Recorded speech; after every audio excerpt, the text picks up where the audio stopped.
Dear friends, आप देख रहे हैं इतिहास का क्वेश्चन पेपर एसएसटी का क्लास 10 का माह सितंबर असाइनमेंट, जो आपका मासिक जांच परीक्षा का 2 घंटे और 50 पूर्णांक है। इतिहास का आपका जो है ये पेपर है। अगले महीने फिर आपके और भी पेपर होंगे, जिसमें ज्योग्राफी और आपका सिविक्स शामिल होगा, नागरिक शास्त्र और भूगोल। तो चलिए स्टार्ट करते हैं इस क्वेश्चन पेपर को सॉल्व करना। सामाजिक विज्ञान का क्वेश्चन पेपर है, बड़े ध्यान से इसको देखना है आपको। तो सारे क्वेश्चंस को मैं यहाँ पे सॉल्व करा रहा हूँ। पहले क्वेश्चन की स्टार्टिंग में हम बात करते हैं, जो कि रिक्त स्थानों की पूर्ति करनी है। इससे पहले मैंने आपके सभी विषय के कंप्लीट सॉल्यूशंस डाल दिए हैं। मासिक टेस्ट के, अर्धवार्षिक परीक्षा के जो एग्ज़ाम पेपर्स हुए हैं उनको भी डाल दिया गया है। सभी की लिंक किसी वीडियो के डिस्क्रिप्शन बॉक्स में 10th class JAC board 10th class exam papers के नाम से जो लिंक मौजूद है उसमें आप जा करके सब कुछ देख सकते हैं। और याद रखिएगा, ये सारे क्वेश्चन पेपर्स जो अर्धवार्षिक हैं और जो मासिक टेस्ट है, ये सारे के सारे पेपर्स में से क्वेश्चन आएंगे आपके फाइनल ईयर एग्ज़ाम में। यानी कि जो मार्च अप्रैल में बोर्ड परीक्षा होगी उसमें से काफ़ी क्वेश्चन इनमें से मिलते जुलते आपको देखने को मिलेंगे। तो उन सभी पेपर्स को ज़रूर पढ़ें, नहीं तो आपको बाद में पछताना पड़ सकता है। पहले क्वेश्चन की बात करते हैं, रिक्त स्थानों की पूर्ति करें। तो पहला क्वेश्चन जो पूछा है, ब्रिटेन वुड्स में फ्रेमवर्क डैश को लागू हुआ, तो 14 जुलाई में सन 1944 को लागू हुआ। अब जुलाई में कोई डेट डालना ज़रूरी नहीं है, या फिर अगर आप 1944 भी डालते हैं तो भी आपका आंसर सही है। सन 1944 डालेंगे तो भी सही है। दूसरा ऑप्शन जो है आपका, अफ्रीका में रिंडर येस्ट नामक बीमारी खालिस्तान को हुआ, तो सन 1890 को हुआ था। ये महामारी फैली थी, जो कि पशुओं में प्लेग था, वो मनुष्यों में भी और पशुओं में भी फैला। पूना पैक्ट जो है में हुआ, तो पूना पैक्ट कब हुआ? तो पूना पैक्ट हुआ था 24 सितंबर सन 1932 को। तो अगर आप 1932 भी लिखते हैं तो भी सही है, जब तक उसमें डेट मेंशन करने के लिए नहीं किया गया हो। नेक्स्ट क्वेश्चन बात करते हैं, गांधी इरविन पैक्ट कब हुआ था? यानी कि ये हुआ था 5 मार्च सन 1931 को। इसके बाद में जलियांवाला बाग हत्याकांड, काफ़ी फेमस हत्याकांड है ये 13 अप्रैल सन 1919 में हुआ था। तो ये रिक्त स्थान भरने थे हमें, ये इसका आंसर हो गए। आगे बढ़ते हैं, संक्षिप्त नोट लिखने हैं आपको। सन 1919 का रॉयल एक्ट, उसके बाद में जलियांवाला बाग हत्याकांड, उसके बाद में सत्याग्रह, और आपका चौथा क्वेश्चन जो आएगा 1859 का इनलैंड एमिग्रेशन, ये इमिग्रेशन होता है एक्चुअली, ये मिसप्रिंट है, एमिग्रेशन एक्ट, और पांचवा है राष्ट्रवाद। तो इन सभी के सॉल्यूशंस देख लेते हैं। पहला क्वेश्चन जो है, इसमें रॉयल एक्ट की बात करते हैं।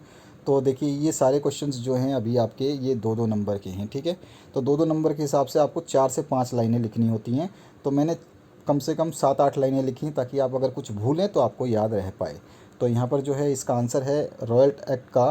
तो रॉलेट एक्ट है, 8 मार्च सन 1919 को रॉल्ट एक्ट लागू किया गया था। यह एक्ट ब्रिटिश सरकार द्वारा भारत के क्रांतिकारी को कुचलने के लिए सर किडनी रॉलेट उनका सरनेम था, इसीलिए इसको रॉलेट एक्ट कहा गया, की कमेटी नियुक्त की गई थी।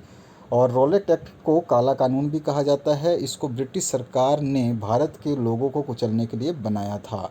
यह एक ऐसा कानून बनाया गया था कि इसके अंदर ब्रिटिश सरकार को यह अधिकार दिया गया था कि वह किसी भी भारतीय लोग को बिना मुकदमा चलाए, अदालत में बिना भेजे, जो अदालत में बिना मुकदमा चलाए जेल में बंद कर सकते थे। ये बहुत बड़ा कानून था, जिसमें कोई भी आपको मतलब पक्ष नहीं था। और इस कानून के पास होने के विरोध में विशेष रूप से गांधी जी ने इस कानून की आलोचना की थी। यहाँ तक लिख देंगे तो आपका कंप्लीट आंसर हो जाएगा। अगर आप और भी लिखना चाहते हैं तो क्योंकि उन्हें लगता था कि ये केवल एक या कुछ लोगों द्वारा किए गए अपराध के लिए लोगों के एक समूह को दोषी ठहराकर उन्हें सज़ा देना नैतिक रूप से गलत है। यानी कि कोई एक क्राइम करेगा तो उसके ग्रुप में जितने भी आदमी हैं उन सभी को सज़ा हो सकती थी। ये बहुत बड़ी गलती थी इसमें। और गांधी जी ने इसके खिलाफ आवाज़ उठाते हुए इसे समाप्त करने के प्रयास में अन्य नेताओं के साथ मिलकर के 6 अप्रैल को हड़ताल का आयोजन किया था। ये था इसका सॉल्यूशन रॉयल एक्ट का। इसके बाद आते हैं रॉयल एक्ट के बाद में जलियांवाला बाग हत्याकांड जो हुआ था। तो बैसाख के दिन 13 अप्रैल सन 1919 को अमृतसर के जलियांवाला बाग में एक सभा रखी गई थी, जिसमें कुछ नेता भाषण देने वाले थे। शहर में कर्फ्यू लगा हुआ था, फिर भी इनमें सैकड़ों लोग ऐसे भी थे जो बैसाखी के मेले पर परिवार के साथ मेला देखने और शहर घूमने आए थे, और सभा की खबर सुनकर वहां जा पहुंचे थे। जब नेता बाग में पड़ी रोड़ियों के ढेर पर खड़े होकर के भाषण दे रहे थे, तभी Brigadier General Reginald Dyer 90 British सैनिक, यानी अंग्रेजी सैनिक को के लेकर के वहाँ पहुँच गया और उन सब के हाथों में जो राइफ़ल भरी हुई थी। नेताओं ने सैनिकों को देखा तो उन्होंने वहाँ मौजूद लोगों से शांत बैठने के लिए कहा। यानी नेताओं ने जब देखा लोगों कि सैनिक आ रहे हैं तो उन्होंने लोगों को वहाँ पे जो बैठे हुए थे उनको शांत बैठने को कहा था। ये आप यहाँ तक लिख सकते हैं तो भी आंसर सही है। और इसके बाद में आप लिखना चाहें तो ये बहुत खास जो जानकारी है, रॉलेट एक्ट का विरोध करने के लिए एक सभा हो रही थी जिसमें जनरल डायर नाम का एक अंग्रेज़ ऑफिसर ने आकर के उस सभा पर उपस्थित भीड़ में गोलियां चला दी थी, जिसमें 400 से अधिक व्यक्ति मारे गए और 2000 से अधिक व्यक्ति जो है घायल हो गए। सत्याग्रह के बारे में आपको लिखना था, तो सत्याग्रह का शाब्दिक अर्थ होता है सत्य के लिए आग्रह करना, इसके साथ अहिंसा को मानना। ठीक है। और अन्याय का सर्वथा विरोध करते हुए अन्यायी के प्रति वैर भाव न रखना सत्याग्रह का मूल लक्षण है। हमें सत्य का पालन करते हुए निर्भयता पूर्वक मृत्यु का वर्ण करना चाहिए और मरते मरते भी जिसके विरुद्ध सत्याग्रह कर रहे हैं उसके प्रति वैर भाव या क्रोध नहीं करना चाहिए। सत्याग्रह में अपने विरोधी के प्रति हिंसा के लिए कोई स्थान नहीं है। गांधी जी के अनुसार यह आंदोलन है जो पूरी तरह सच्चाई पर कायम है और अहिंसा के उपायों के एवज में चलाया जा रहा है। यहाँ तक लिख देंगे तो भी सही है और आगे भी लिख सकते हैं अहिंसा सत्याग्रह, आप यहाँ तक भी लिख देते तो भी सही है। ठीक है, यहाँ तक भी अहिंसा सत्याग्रह दर्शन का सबसे महत्वपूर्ण तत्व है और क्योंकि सत्य तक पहुँचने और उस पर टिके रहने का एकमात्र उपाय जो है अहिंसा ही है। ये गांधी जी के वचन हैं। तो आप यहाँ इसको लिखना चाहें तो ठीक है, नहीं तो ये ऊपर का बस इतना लिख देंगे तो आपका आंसर जो है सही माना जाएगा। आगे बढ़ते हैं। जो नेक्स्ट क्वेश्चन है इसमें आपसे पूछा क्या गया है, जो है 1859 का इनलैंड इमिग्रेशन एक्ट जो है उसको बताएंगे। तो यह एक्ट आसाम के चाय बागानों में काम करने वाले सभी बागान मजदूरों पर लागू किया गया था और 1859 के इनलैंड इमिग्रेशन एक्ट के तहत बागानों में काम करने वाले मजदूरों को बिना इजाज़त बागान से बाहर जाने की छूट नहीं होती थी। ये आप लिख देंगे तो इसमें 2 नंबर आपको मिल जाएंगे। पांचवा है राष्ट्रवाद। तो 19वीं शताब्दी के उत्तरार्ध में भारतीयों में राष्ट्रीय राजनीतिक चेतना का विकास बहुत तीव्र गति से हुआ।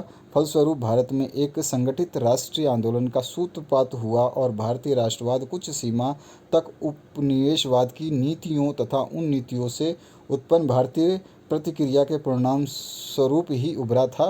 पाश्चात्य शिक्षा का विस्तार, मध्य वर्ग का उदय, रेलवे का विस्तार, सामाजिक धार्मिक आंदोलनों ने राष्ट्रवाद की भावना के विकास में महत्वपूर्ण भूमिका निभाई। ये हम राष्ट्रवाद के में लिख सकते हैं। अब आते हैं नेक्स्ट क्वेश्चन की तरफ। क्वेश्चन नंबर जो है आपका थर्ड में निम्नलिखित का संक्षेप में उत्तर देना है, जिसमें आपको चंपारण है, उसके बाद में चंपारण आंदोलन के बाद खिलाफत आंदोलन है, भारत का अनुबंधित श्रमिक है, उसके बाद में चौथा है अफ्रीका में रिंडर पेस्ट का आना और पांचवा है भारतीय अर्थव्यवस्था पर महामंदी का प्रभाव। तो चलिए इनके सारे के आंसर्स देख लेते हैं। 3-3 नंबर का एक एक क्वेश्चन है, ये 15 नंबर आपको पाँचों करने से मिलेंगे।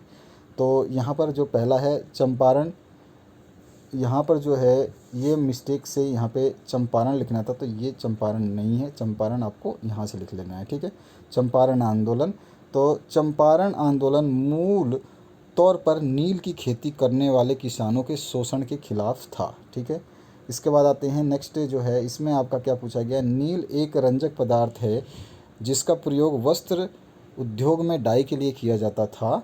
इसकी ब्रिटेन में बहुत मांग होने के कारण इसकी खेती अंग्रेज़ों द्वारा दक्षिण अफ्रीका के साथ साथ में भारत में भी शुरू कराई गई, जिसके कारण भारतीय किसान जो कि अनाज एवं अन्य नकदी फसलें उगाने की अधिक इच्छा रखते थे, उनको नील की खेती मजबूरन करनी पड़ी और अंग्रेज़ों ने उनको बाध्य कर दिया। और साहबों द्वारा बेहद कम में नील को खरीदना और बलपूर्वक किसानों को प्रताड़ित कर जबरन नील की खेती कराना भी किसानों के रोष का एक प्रमुख कारण था, जिसकी वजह से ये चंपारण आंदोलन हुआ था। इसके बाद बात करते हैं आपका जो चंपारण, आप चाहें तो उतना लिख दें या फिर ये वाला ही पैराग्राफ लिखोगे तो भी आपका राइट आंसर माना जाएगा। तो इसमें अगर हम बात करें कि चंपारण का किसान आंदोलन अप्रैल सन 1917 में हुआ था, ये डेट याद रखनी है आपको। और गांधी जी ने दक्षिण अफ्रीका में सत्याग्रह और अहिंसा के अपने आजमाए हुए अस्त्र का भारत में पहला प्रयोग चंपारण की धरती पर ही किया। और यहीं उन्होंने ये भी तय किया कि वे आगे भी केवल एक कपड़े पर ही गुजर बसर करेंगे। इसी आंदोलन के बाद उन्हें महात्मा की उपाधि जो है मिली थी। तो चंपारण आंदोलन जो है ये बहुत विशेष लाइन है। अगर आप चाहें तो ऊपर का ना लिख करके ये भी लिख सकते हैं, आपको आंसर में जो है सही माना जाएगा। सेकंड है खिलाफत आंदोलन। तो खिलाफत आंदोलन की बात में क्या है कि प्रथम विश्व युद्ध के बाद तुर्क साम्राज्य विभाजित हो गया और तुर्की को अलग कर दिया गया और खिलाफा को सत्ता से हटा दिया गया था। इससे मुसलमान जो है नाराज़ हो गए तथा इसे खलीफा का अपमान मान लिया। अली भाइयों शौकत अली और मोहम्मद अली यानी दोनों भाई थे ने ब्रिटिश सरकार के खिलाफ खिलाफत आंदोलन को शुरू कर दिया। वर्ष 1919 से 1924 के मध्य ये आंदोलन हुआ। अगर इसके बारे में और बढ़िया लिखना है आपको तो 2 लाइन और लिख सकते हैं, जिसमें हम लिखेंगे खिलाफत आंदोलन का सीधे तौर पर भारत से कोई संबंध नहीं था। खिलाफत आंदोलन का मुख्य उद्देश्य तुर्की खलीफा के पद को पुनः स्थापित करना था और वहाँ के धार्मिक क्षेत्रों पर प्रतिबंधों को हटाना था। तीसरा जो है आपका आया हुआ है क्वेश्चन, उसमें लिखा है भारत का अनुबंधित श्रमिक। तो भारत से अनुबंधित श्रमिकों को ले जाया जाना भी 19वीं सदी की दुनिया की विविधता को प्रतिबिंबित करता है। भारतीय अनुबंधित श्रमिक को खास तरह के अनुबंध या एग्रीमेंट के तहत ले जाया जाता था। इन अनुबंधों में ये शर्त होती थी कि यदि मजदूर अपने मालिक के बागानों में 5 साल तक काम कर लेंगे तो उनको स्वदेश लौटा दिया जाएगा।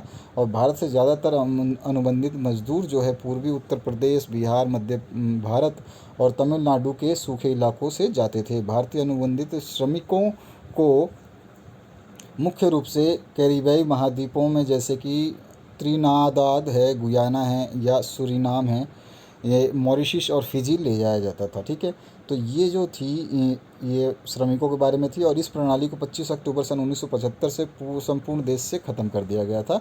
ठीक है, और यहाँ से जो बंधुआ मजदूरी है उसकी समाप्ति हो गई थी और उसके कर्ज को भी माफ़ कर दिया गया था। ये हो गया इसका सोल्यूशन। आते हैं चौथे क्वेश्चन की तरफ। चौथा क्वेश्चन जो है पूछा क्या गया है, चौथा में है अफ्रीका में रिंडर पेस्ट का आना, यानी रिंडर पेस्ट कैसे आया था या फिर क्या इफेक्ट हुआ था, इसके बारे में हम बताएंगे। अफ्रीका में सन 1890 के दशक में रिंडर पेस्ट नामक बीमारी बहुत तेज़ी से फैल गई। मवेशियों में प्लेग की तरह फैलने वाली इस बीमारी से लोगों की आजीविका और स्थानीय अर्थव्यवस्था पर गहरा असर पड़ा। उस समय पूर्वी अफ्रीका में एरिट्रिया पर हमला कर रहे इतालवी सैनिकों का पेट भरने के लिए एशियाई लोगों से जानवर लाए जाते थे। यह बीमारी ब्रिटिश आधिपत्य वाले एशियाई देशों से आए जानवरों के जरिए वहां तक पहुंच गई और फिर उसके बाद हम इसमें लिख देंगे अफ्रीका के पूर्वी हिस्से से महाद्वीप में दाखिल होने वाली यह बीमारी जंगल की आग की तरह पश्चिमी अफ्रीका की तरफ बढ़ने लगी। और फिर उसके बाद हम आगे लिख सकते हैं 1892 में यह अफ्रीका के अटलांटिक तक पहुंच गई और रिंडरपेस्ट ने अपने रास्ते में आने वाले 90% मवेशियों की मौत कर दी। मतलब इतना खतरनाक था यह। पशुओं के ख़त्म होने जाने के बाद में अफ्रीकियों को जो है रोजी रोटी के जो है साधन समाप्त हो गए थे और काफ़ी समस्या उत्पन्न हो गई थी। तो इनमें से आप 2, 3, 4 पॉइंट लिख सकते हो। पांचवा जो है अर्थव्यवस्था जो है वो पर महामंदी का प्रभाव जो है उसके बारे में आपको बताना था आंसर। तो महामंदी का प्रभाव जहां पश्चिमी देशों में बड़े भयानक तौर पर पड़ा, वहीं उपनिवेशों पर भी इसका प्रभाव पड़ा। भारतीय अर्थव्यवस्था पर भी इसका प्रभाव इस प्रकार था। एक व्यापारिक क्षेत्र पे था और दूसरा था आपका कृषि उत्पादकों पर प्रभाव। ठीक है, तो व्यापारिक क्षेत्र का ये 20वीं शताब्दी के प्रारंभिक दशकों में भारत में कृषि वस्तुओं का निर्यात और निर्मित सामान का आयतन बड़े पैमाने पर होने लगा था। महामंदी के कारण इस प्रक्रिया पर भी बुरा असर पड़ा और 1928 से 34 के बीच आयात का प्रतिशत जो है आधा रह गया था क्योंकि अंतर्राष्ट्रीय स्तर पर कीमतें बढ़ने लगी थी। इसी तरह से आप इसको समझाएंगे कृषि वाले को और उसके बाद में आप समझाएंगे शहरी और ग्रामीण अर्थव्यवस्था को। ठीक है, इसको भी समझाएंगे और इसको भी समझाएंगे। तो यहाँ पर मैंने समझा दिया है, आप इसको देख सकते हैं। ठीक है, आते हैं चौथे क्वेश्चन पे। चौथा क्वेश्चन में आपका पहला क्वेश्चन जो आया था कार्न लॉ को समाप्त करने के बारे में ब्रिटिश सरकार का क्या फैसला था।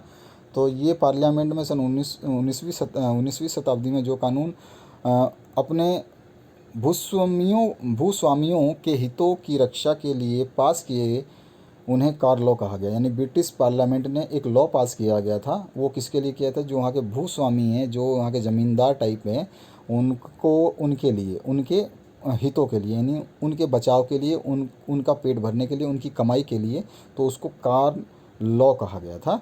इस कानून के द्वारा विदेशों से खाद्य पदार्थ के आयात पर पाबंदी लगाई गई थी। और इस पाबंदी के परिणाम स्वरूप जब ब्रिटेन में खाद्य पदार्थों के मूल्य बढ़ने लगे, क्योंकि जब इन विदेशों से क्या होता था, खाद्य पदार्थ आता था तो उसको रोक दिया गया। और इससे क्या होगा, जब यहाँ पे रोकेंगे तो यहाँ पे सामान की कमी पड़ेगी, तो उसको रेट ज़्यादा कर देंगे। जैसे कि आपने लॉकडाउन में भी देखा था कि जैसे जैसे लॉकडाउन बढ़ता गया वैसे वैसे सामान की कीमतें भी बढ़ाई जाने लगी, क्योंकि डिमांड ज़्यादा थी और सप्लाई कम थी।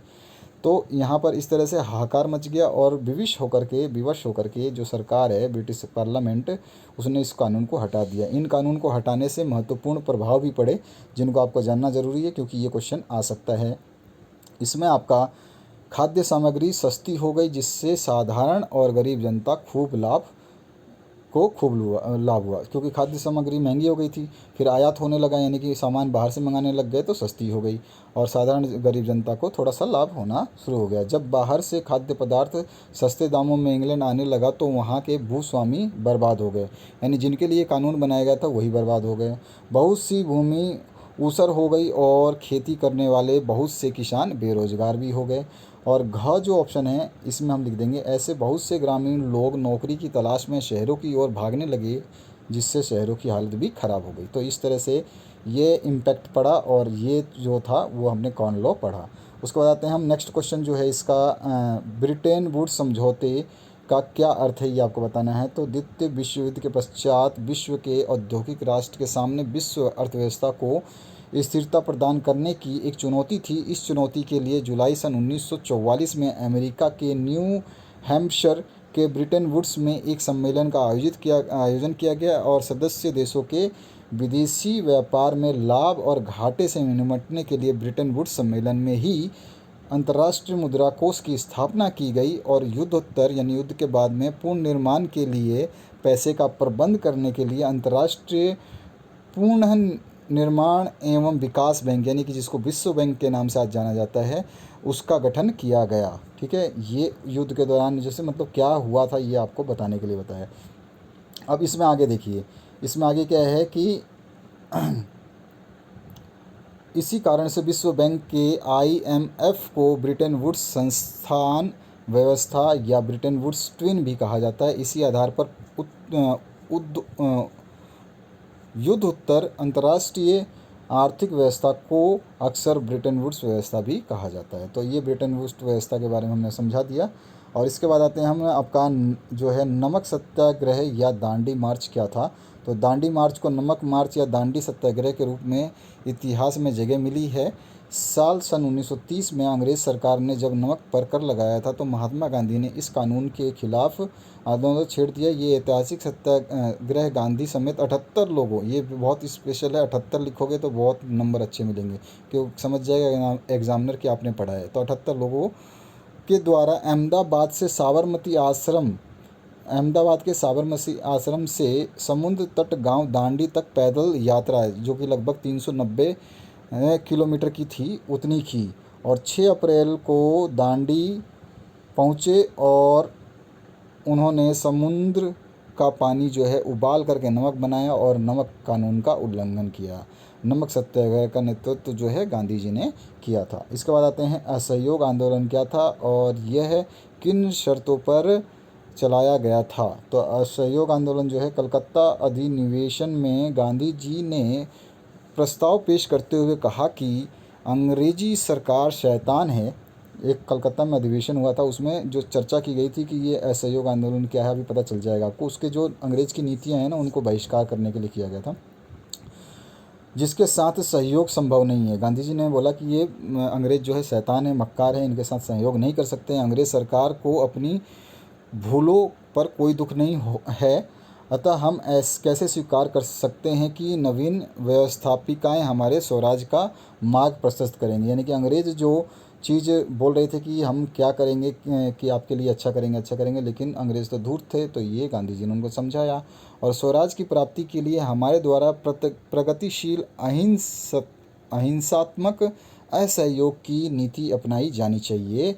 असहयोग आंदोलन अंग्रेजों के अत्याचार के खिलाफ 1 अगस्त सन 1920 को गांधी जी द्वारा शुरू किया गया सत्याग्रह आंदोलन है। यह अंग्रेजों द्वारा प्रस्तावित अन्यायपूर्ण कानूनों और कार्यों के विरोध में देशव्यापी अहिंसक आंदोलन था। इस आंदोलन में यह स्पष्ट किया गया था कि स्वराज का अंतिम उद्देश्य जो कि मतलब स्वराज जो है अंतिम उद्देश्य है। ठीक है, और इस आंदोलन की मुख्य शर्त क्या थी ये भी हम बता देते हैं। इस क्वेश्चन में पूछा गया है कि मुख्य शर्त थी कि ये अहिंसात्मक हो, यानी कि कोई भी हिंसा ना हो, और जो लोग भारत से उपनिवेशवाद को ख़त्म करना चाहते थे, अंग्रेज़ों को भगाना चाहते थे और अपना राष्ट्र स्थापित करना चाहते थे, उन्होंने उनसे आग्रह किया कि वे स्कूलों, कॉलेजों, न्यायालयों में न जाएं और कर ना चुकाएं। संक्षेप में सभी अंग्रेजी सरकार के साथ सभी ऐच्छिक संबंधों का परित्याग करने को कहा। यानी संक्षेप में क्या कहा कि सभी संबंध तोड़ दीजिए। अंग्रेज क्या चाहते हैं, अंग्रेज क्या करते हैं, ये अंग्रेज क्या कहते हैं, कुछ मत सुनिए, सब कुछ भूल जाइए। तो ये था सॉल्यूशन आपका सोशल साइंस का इतिहास का क्वेश्चन पेपर का। और सभी सब्जेक्ट के सॉल्यूशंस के लिए डिस्क्रिप्शन में जो प्लेलिस्ट बनाई गई है जैक बोर्ड की, JAC board 10th class exam papers के नाम से, Jharkhand board exam papers 10th class का, उसको ज़रूर देख लेना। उसमें आपको सब कुछ मिलेगा, आप सोच भी नहीं सकते, सारा मटेरियल वहाँ पे अवेलेबल है। कोई भी टॉपर बन सकता है उस प्लेलिस्ट को पढ़ करके। तो आसान है, अगर आप मेहनत करते हैं तो आप बहुत अच्छा स्कोर करेंगे। Have a good day, have a nice day, और आपके एग्ज़ाम्स के लिए बेस्ट ऑफ लक। और आपके लिए और भी महत्वपूर्ण वीडियोस जो हैं समय समय पर आती रहेंगी, आपको घबराने की ज़रूरत नहीं है। बस आपको करना क्या है कि सिंपली पढ़ना है। अभी तो आप टेस्ट दे रहे हैं, आपको डर नहीं है, लेकिन बोर्ड एग्ज़ाम में जाओगे तो पहला कदम रखोगे इस बोर्ड सेंटर में तो आपके पैर हाथ फूल जाएंगे।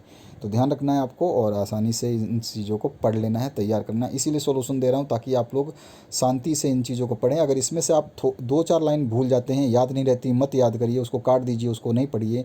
लेकिन जितनी भी सॉल्यूशंस मैं बना रहा हूँ वो सॉल्यूशंस 100 से ज़्यादा 200% जो है ये सही है, करेक्ट है। और इनको लिखने से आपको फुल मार्क्स मिलेगा, मतलब एक भी नंबर नहीं कटेगा। तो आशा करता हूँ इस वीडियो से आपको काफ़ी हेल्प मिली होगी। और डिस्क्रिप्शन बॉक्स में जा कर के ज़रूर आप जो है प्लेलिस्ट को सर्च करें, और लाइक शेयर सब्सक्राइब तो आप कर ही देते हैं, तो ये आपसे उम्मीद रहेगी। Thank you very much, have a good day.